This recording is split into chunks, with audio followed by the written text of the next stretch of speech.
مگر نہ میرے کانوں نے آواز سنی، نہ ہی میرے حلق سے کوئی الفاظ برآمد ہوئے تھے۔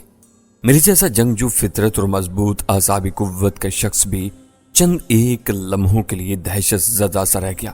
یہی بھیانک خیال دوبارہ میرے اندر ابھرا، کیا میں زندہ بھی تھا؟ میں لرز گیا۔ اب تک موت کا ذائقہ چکھنے والوں کے بارے میں جو کچھ میں نے سنا تھا، وہ تمام باتیں مجھے اس وقت خود پر صادق محسوس ہوئیں۔ انسان جب مر جاتا ہے تو خود کو کسی خواب کسی کیفیات میں محسوس کرتا ہے، یوں جیسے انسان سوتے میں خواب دیکھا کرتا ہے۔ وہ خود اپنا آپ نہیں دیکھ پاتا، مگر سب کچھ اسے نظر آ رہا ہوتا ہے۔ وہ بولتا بھی ہے مگر اپنی ہی آواز اسے سنائی نہیں دیتی، حتیٰ کہ اپنے ہلنے جلنے کا بھی اسے کچھ احساس نہیں ہوتا۔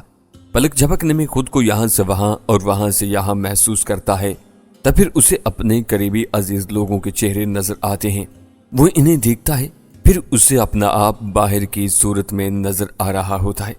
لوگ جمع ہیں، وہ خود سفید کفن میں لپٹا پڑا ہے، اس کی ناک اور کان میں روئی ہے، پھر اسے قبر میں اتارا جا رہا ہے۔ تب اس کی حقیقت میں آنکھ کھلتی ہے، وہ خود کو ایک اندھیری قبر میں پاتا ہے۔ وہ اپنے لوگوں کو چیخ چیخ کر پکارتا ہے، مگر وہاں اس کی آواز سننے والا کوئی نہیں ہوتا۔ اسے قبر کے اندھیاروں اور تنہائی سے وحشت ہونے لگتی ہے، وہ خوفزدہ ہونے لگتا ہے۔ تب اسے احساس ہونے لگتا ہے کہ وہ مر چکا ہے۔ اس کے بعد دو فرشتے آتے ہیں جو نیک ہوتے ہیں، اور وہ اس نیک شخص کے پاس آ بیٹھتے ہیں اور اسے تسلی دیتے ہیں۔ جو گناہ گار ہوتے ہیں وہ اسے مزید وحشت زدہ کرتے ہیں۔ یا اللہ، بے اختیار میرے لبوں سے نکلا۔ تب میں نے کلمہ طیبہ کا ورد کیا، درود شریف پڑھا، دل کو تسلی بھی ہوئی کہ میں یہ سب دہرا سکتا ہوں۔ الحمدللہ میں مسلمان ہوں اور اسی حالت میں مر چکا ہوں۔ موت کے سے ان اندھیاروں میں یہ تسلی میرے لیے بہت بڑی ڈھارس تھی۔ دفعتاً اندھیاروں کے بطن سے روشنی سی پھوٹی۔ روشنی کیا تھی؟ کچھ جگنو سے وہاں چمکے تھے، یوں جیسے سیاہ آسمان پر ذرا ذرا فاصلے سے تارے چمکتے ہیں۔ اب وہ تارے کچھ بڑے ہو کر میرے ارد گرد اور قریب آنے لگے، میں دنگ رہ گیا۔ وہ سب جگنو یا تارے مختلف انسانی صورتوں میں میری آنکھوں کے سامنے تھے۔ ان کی آنکھیں کھلی ہوئی تھیں مگر زبانیں خاموش، تاثرات انکا تھے۔ میں چونک گیا۔ وہ سب جانی پہچانی صورتیں تھیں۔ میرے باپ کی صورت، میری ماں راحلہ، فوزیہ، سلیم، راجو، حتیٰ کہ فوزیہ کا بھائی ماجا بھی۔ پھر وہ سب جن سے آج تک میرا واسطہ پڑتا آیا تھا، نادو، اقبال، بہن جی شفتہ، ان کی بیٹی نگہت، پھر جگنو، اور بس یہی سب چہرے ادھر ادھر گردش کرنے لگے اور اس کے بعد غائب ہو گئے۔ مجھے یقین سا ہونے لگا کہ میں واقعی مر چکا ہوں۔ موت کے بارے میں عام مروجہ باتوں میں نے یہ بھی سن رکھا تھا کہ مرنے کے بعد یا مرنے سے ذرا دیر پہلے وہ سب جانے پہچانے چہرے گردش کرنے لگتے ہیں جو مرنے والے کے قریب رہے ہوں، خواہ وہ دوست ہوں یا ہمدرد۔ پھر وہ آخری لمحات بھی یاد آتے ہیں جن کے سبب موت واقع ہوتی ہے۔ میں جگنو کے فارم ہاؤس میں تھا، وہاں ہم نے شیطان کے چیلے رانگا بابا کو قید کر رکھا تھا، مگر اس نے ہمیں بے بس کر ڈالا تھا۔ اس کے بعد وہ ہانڈیاں پھوٹنے لگیں، ان میں سے زہریلے سانپ اور بچھو نکل نکل کر چاروں طرف نیگنے لگے تھے۔ پھر راڈا اور نزاکت کسی کی تلاش میں ادھر ادھر بھاگے، میں اور جگنو باہر آ گئے۔ اس کے بعد جگنو میرے کہنے پر آگ اور دھوئیں کا بندوبست کرنے گیا تو میرے سر سے کوئی سنسناتی ہوئی شے ٹکرائی، جس کے بعد مجھے کچھ ہوش نہیں رہا تھا۔ یقیناً وہ بھی کوئی ہانڈی ہوگی جس کی ٹکر سے میں یقیناً پہلے بے ہوش ہوا، اور اس کے بعد اس کے اندر سے برآمد ہونے والے سانپوں اور بچھو نے مجھے ڈس لیا ہوگا۔ یوں میری بے ہوشی کے عالم ہی میں موت واقع ہو گئی ہوگی۔ تبھی میں نے ڈر اور خوف کو اپنے دل و دماغ سے جھٹک دیا۔ میرے اندر سے وحشت اور موت کا ڈر جاتا رہا۔ میں نے افسوس کی ایک لہر سی ضرور اپنے اندر کہیں اٹھتی ہوئی محسوس کی تھی کہ میں اب دنیا سے رخصت ہو چکا تھا، اپنوں اور اپنے پیاروں سے ہمیشہ کے لیے بچھڑ چکا تھا۔ تسلی اس امر کی تھی کہ میرے لبوں پر اللہ اور اللہ کے حبیب صلی اللہ علیہ وسلم کا ذکر تھا، نیز یہ بھی کہ میں ایک مسلمان کی حیثیت سے ہی مرا تھا۔ اچانک ہی پردہ تاریکی سے دو بانس جیسے لمبے تڑنگے اشخاص لمبا سا سیاہ جبہ پہنے نمودار ہوئے۔ تاریکی کی وجہ سے مجھے ان کی آمد ایسی ہی لگی جیسے وہ خلا میں چلتے ہوئے آ رہے ہوں۔ وہ میرے قریب آئے تو میں ان کے چہرے دیکھ کر بری طرح دہل گیا۔ دونوں ہی انتہائی مکروہ صورت تھے، ایک کی سبز آنکھ تھی اور دوسرے کی لال انگارہ، ناک لمبی گدھ کی چونچ کی طرح آگے سے مڑی ہوئی، چہروں پر استخوانی شائبہ ابھرتا تھا، سر پر کہیں کہیں بال اور باقی گنج، یوں جیسے گنجی کھوپڑی والے منحوس گدھ ہوں۔ کیا یہ جہنمی فرشتے ہیں؟ میرے دماغ میں خیال ابھرا، کیا میں گناہ گار کی حیثیت سے اٹھایا گیا ہوں؟ ہولناک خدشات، لیکن نہیں۔ اگر ایسا ہوتا تو پھر میری زبان پر، میرے دل و دماغ پر اللہ اور اس کے پیارے حبیب محمد مصطفیٰ صلی اللہ علیہ وسلم کا نام کیوں کرا سکتا تھا؟ یہی وہ بات تھی جس سے مجھے تسلی تھی۔ میرے قریب آتے ہی ان میں سے ایک نے میرے چہرے پر کچھ چھڑکا، اس کے چھینٹے میرے چہرے پر پڑے اور نتنوں سے بھی ٹکرائے۔ اس محلول کی عجیب سی مگر تیز بو تھی۔ یک لخت مجھے لگا جیسے میرے اندر جان سی پڑ گئی ہو، مگر صرف اسی قدر کہ میں بول سکتا تھا۔ تم مر چکے ہو سہراب، کیا تمہیں اس حقیقت کا ادراک ہو چکا ہے؟ ایک نے بڑی گمبھیر سی آواز میں کہا۔ تم کون ہو؟ میں نے پوچھ لیا۔ مجھے مسرت ہوئی کہ میں اب بول سکتا تھا، مگر اپنے جسم کو جنبش دینے سے اب بھی قاصر ہی تھا۔ سوال نہیں، بس تمہارے سمجھنے کے لیے یہی کافی ہے کہ تمہاری روح کو تمہارے جسم سے پرواز کرتے ہی ہم نے اپنے قبضے میں کر لیا ہے، دوسرے جبہ پوش نے کہا۔ میں اس کی بات سن کر ایک ثانیے کے لیے لرز گیا۔ کہیں یہ لوگ کالی لہر والے شیطانی گروپ سے تو تعلق نہیں رکھتے؟ لیکن دوسرے ہی لمحے میرے ذہن میں تازہ ہوا کہ میرا دل و دماغ اللہ اور رسول صلی اللہ علیہ وسلم کی یاد سے لبریز تھا۔ ایسا ممکن ہی نہیں تھا۔ بکواس کر رہے ہو تم، میں نے بھی دیدہ دلیری سے کہہ ڈالا۔ رسی جل گئی مگر بل نہیں گئے۔ پہلے والے کریہ صورت جبہ پوش نے پرغائز لہجے میں کہا، تمہارے لیے اب بہتر یہی ہے کہ ہمارے کہے کو بجا لاؤ، کیونکہ تمہاری روح اب ہمارے قبضے میں ہے۔ یک لخت میرے اندر مسرت اور سکون کی لہر ابری۔ مجھے اندازہ ہونے لگا کہ یہ لوگ رانگا بابا اور میڈم لچھی کے آدمی تھے، اور میرے ساتھ ایک جھوٹا موت کا ڈرامہ رچا کر کسی قسم کی شوبدہ گری میں مصروف تھے۔ میں نے اللہ کا شکر ادا کیا کہ میرے دل و دماغ میں ایمان تازہ ہی نہیں راسخ بھی تھا۔ اسی سبب میں نے ہمت اور ذہنی طاقت پکڑی تھی۔ یہ یقین بھی تھا کہ میں مرا نہیں تھا، نہ ہی میری روح کسی شیطانی ٹولے کے قبضے میں تھی۔ ایک خاص ٹرک اور مخصوص ماحول بنا کر مجھے اس میں پھانسنے کی کوشش کی جا رہی تھی۔ اگر یہ لوگ میرے ساتھ شوبدہ گری کر سکتے ہیں تو میں کیوں نہیں؟ پل کے پل میرے اندر یہ خیال ابھرا اور اگلے ہی لمحے میں نے خوفزدہ اور وحشت زدہ ہونے کی ایکٹنگ شروع کر دی۔ کیا واقعی میرے ساتھ ایسا سب کچھ ہو چکا ہے؟ ان دونوں منحوس صورت جبہ پوشوں کی آنکھوں میں چمک ابھری۔ پھر پہلے والے نے کہا، کیا اب بھی تجھے یقین نہیں آتا ہماری بات پر؟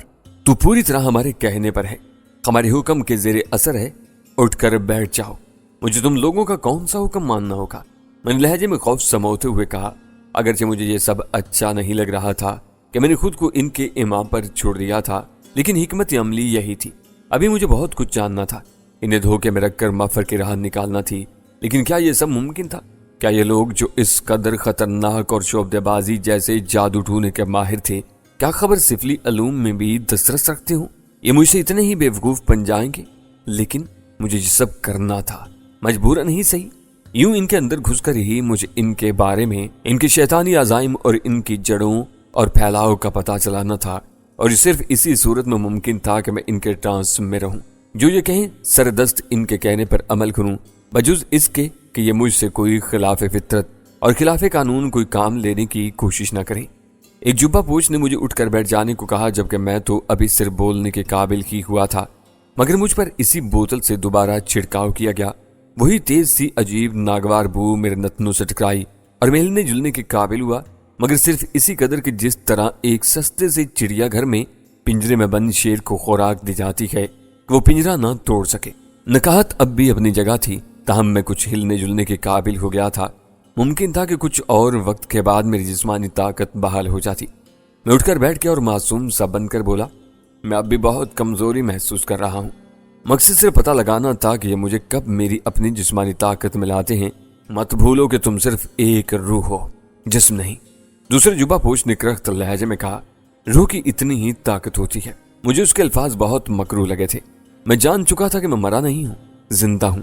مجھ سے ڈرامہ کیا جا رہا تھا، اور میں نے بھی عافیت اسی میں سمجھی کہ ان کے اس ڈرامے کا کردار بخوبی نبھاتا رہوں، تاکہ وقت ملنے پر ان کی گردنیں دبوچ سکوں۔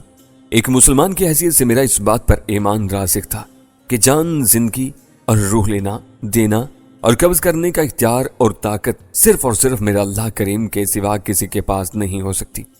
اچھا، میں نے مری مری آواز میں کہا۔ اندھیرا ہنوز میرے چار طرف پھیلا ہوا تھا، ہلکی روشنی کہیں سے آ رہی تھی، مگر اس کا منبع اوجل تھا۔ ان میں سے ایک چند قدم آگے چل رہا تھا اور اس کے پیچھے میں دوسرے جبہ پوش کے ساتھ تھا، جس نے میرا ایک بازو پکڑ رکھا تھا۔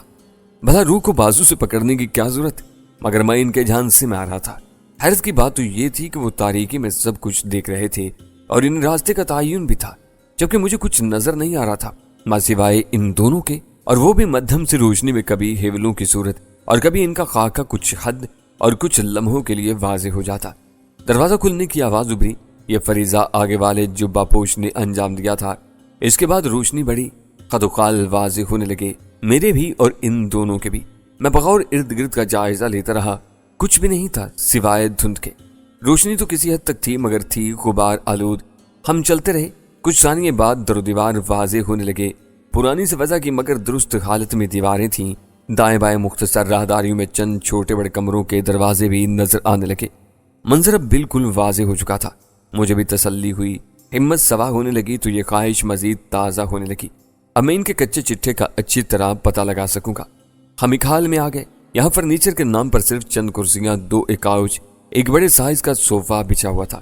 فرش چمک رہا تھا، قالین کیا دری بھی نہیں بچھی ہوئی تھی۔ وسط میں آئے تو سامنے مجھے ایک چبوترا سا دکھائی دیا۔ اس کے پس منظر میں تاریکی تھی۔ مجھے لگتا تھا کہ اس کے بطن میں کچھ تھا جو تھوڑی دیر بعد نمودار ہونے والا تھا۔ ایسے اسرار بھرے ماحول اور فضا میں میری کامن سینس آبزرویشن بہت تیزی سے کام کرنے لگتی تھی۔ شاید اسی لیے بھی کہ میں ان کالی لہر والوں سے اب تک تھوڑی بہت صحیح آگاہی حاصل کر چکا تھا۔ مجھے چبوترے کے سامنے ایک عجیب سی بغیر پشتگاہ والی شے پر بٹھا دیا گیا۔ دفعتاً وہ نشست فضا میں اٹھی، میں لرزا گیا۔ مجھے ایسا لگا جیسے میں واقعی روح ہوں اور فضا میں متحرک ہو گیا ہوں۔ میں چند فٹ اونچائی پر رک گیا۔ میں نے گردن گھما کر ادھر ادھر اور نیچے دیکھا۔ عجیب بات یہ تھی کہ وہ چبوترا بھی میری نظر نہ آنے والی عجیب سی مختصر نشست کے ساتھ ساتھ اٹھتا چلا گیا تھا۔ ہم دونوں ہی فضا میں متوازی تھے، یعنی آمنے سامنے۔ وہ دونوں جبہ پوش غائب ہو چکے تھے۔ اب میں اس نیم اندھیرے حال کی اسرار بھری فضا میں چند فٹ بلندی پر سکونت پذیر تھا۔ اچانک سامنے چبوترے کی جانب ہلکی سرسراہٹ کی آواز ابھری۔ جیسا کہ میں بتا چکا ہوں، وہاں سے کچھ نمودار ہو سکتا تھا اور اب وہی ہو رہا تھا۔ میں پہلے غور سے اور اب آنکھیں سکیڑے یک ٹک سامنے تکتا چلا گیا۔ تب ہی اکتا کھلا کہ وہ ایک اونچی پشتگاہ والی اور چاہانہ سی کرسی تھی۔ اس پر کوئی براجمان تھا، بالکل ساکت اور خاموش، شال لبادے میں ملبوس، چہرے پر بھی اسی لبادے کا گھونگھٹ نکلا ہوا تھا، بس اسی قدر ہی کہ چہرے پر تاریک سایہ رہے۔ روشنی پھر مدھم ہو چلی تھی۔ میں گھونگھٹ کے اندر چہرے کے نقوش دیکھنے کی سعی کرتا رہا مگر بے سود۔ نشست گول چبوترے کے وسط میں گویا ٹک کر ٹھہر گئی۔ اب بھی وہی خاموشی اور دوری تھی۔ ہمارے درمیان کئی فٹ کا فاصلہ اب بھی تھا۔ ذرا ہی دیر بعد مجھے ہلکا سا جھٹکا لگا۔ میں چونکا، میری نشست اس کے قریب کھونے لگی تھی۔ میرا دل تیزی سے دھڑک رہا تھا، پھر محض وہ 3-4 فٹ کے فاصلے پر جا کر ٹھہر گئی۔ یکا یک گھونگھٹ کے اندر کا چہرہ کسی بلب کی طرح روشن ہو گیا اور میرے جیسا مضبوط اعصاب کا مالک شخص بھی ایک لہجے کے لیے دہل گیا۔ وہ بڑی ہی مکروہ اور کریہا منظر شے تھی۔ اس قدر بھیانک اور بد وضع کہ اسے دیکھ کر لگا کہ کسی فرضی خوفناک کہانی کی کوئی چڑیل یا ڈائن ہے۔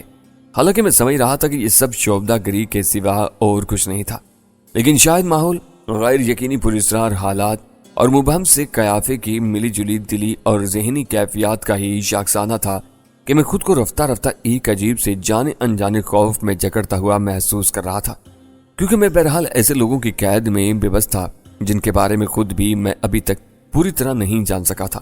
دل کے کسی کونے میں ایک فطری خوف کی لہر بھی سنسنائی اور ابری کہ کیا خبر یہ لوگ واقعی جادو ٹونے اور سفلی عمل کرنے والے ہی ہوں اور میں انہیں شعبدہ گرد سمجھے ہوئے تھا۔ ایک لرزا دینے والا خیال تھا اور تشویش امیز خدشہ بھی۔ اوپرواں استخوانی سا چہرہ، رنگت سیاہ، جبڑے ابھرے ہوئے، ایک گال قدرے ابھرا ہوا اور دوسرا دھنسا ہوا، اس میں سوراخ تھا۔ وہاں ایک تاریخ خلا جس کے اندر سے چمکتے ہوئے لیس دار مادے میں کوئی دھاگے دار سا کیڑا کلبلاتا سا نظر آیا، جیسے باہر ٹپک پڑنے کی کوشش میں ہو۔ اوپر کا ہونٹ غائب، وہاں سے دانتوں کی پیلی زرد سی کتار، ان کے درمیان میں اس قدر فاصلہ تھا کہ اندر تک اس کی زبان کسی سوکھی شاخ کی طرح رکھی دکھائی دی۔ نچلا ہونٹ جیسے سوج گیا ہو اور اپنے ہی وزن سے نہایت بدہیت انداز میں ٹھوڑی کی طرف جھول رہا تھا۔ آنکھیں اندر کو دھنسی ہوئی تھیں۔ ایک آنکھ کا ڈیلا تو مجھے بغیر ہلکے کے جیسے ایک طرف پتھر کے ڈیلے کی طرح رکھا نظر آیا، جبکہ دوسرا ڈیلا آہستہ آہستہ حرکت میں تھا۔ یوں بادیوں نظر میں یہ مکروہ بدخیت چہرہ کسی 100 سالہ بیمار سے لاغر بڑھیا ہی کا معلوم ہوا۔ وہ ہولے ہولے ہل بھی رہا تھا۔ اس کا بدن اگرچہ سیاہ لبادے میں ہی ڈھکا ہوا تھا مگر وہ کرسی میں بیٹھنے کی باوصف جھکا جھکا سا تھا۔ دونوں ہاتھ لبادے کی کھلی آستینوں میں ڈھکے ہوئے تو تھے مگر اندر سے نصف حد تک انگلیوں کی جھلک دکھائی دیتی تھی۔ میں چونک پڑا۔ وہ انگلیاں بھی ایسی ہی تھی جیسے کسی سانچے کی ہوں، سوکھی، کالی اور جلے ہوئے گوشت کی منڈی ہوئی کھال جیسی۔ خدا جانے یہ شے کیا تھی اور کون تھی؟